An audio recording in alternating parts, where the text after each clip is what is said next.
Boat నెక్కగలవా ఓ నరహరి తెడ్డు వేయగలవా? పూర్తి వివరాలకు చదవండి రేపటి సాక్షి దినపత్రిక. కూరగాయల ధరలు ఆకాశాన్ని అంటుతుంటే పెద్దపల్లిలో మాత్రం వ్యాపారులు ఉచితంగా అందిస్తున్నారు. టన్నుల కొద్దీ కూరగాయలను ఫ్రీగా ఇచ్చేస్తున్నారు. వేల మంది ప్రజలు తరలివచ్చి సంచులు సంచులుగా కూరగాయలు తీసుకొని వెళ్తున్నారు. హోల్సేల్ వ్యాపారులు రిటైల్ వ్యాపారుల మధ్య వివాదమే కూరగాయల ఉచిత పంపిణీకి దారితీసింది.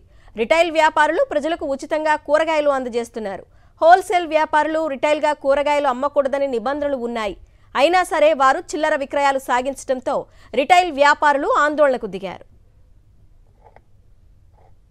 హోల్సేల్ వాళ్ళు రిటైల్ అమ్మగద్దని ఎన్నోసార్లు మొరబెట్టుకున్నాము.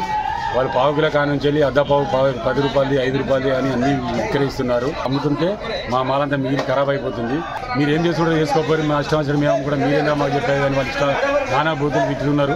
దాని గురించి నిన్న నుండి మార్కెట్ బంద్ పెట్టినాము. మా దగ్గర మిగిలిన మాలు కమ్సకమ్ 15-30 వేల మాలు ఉంది.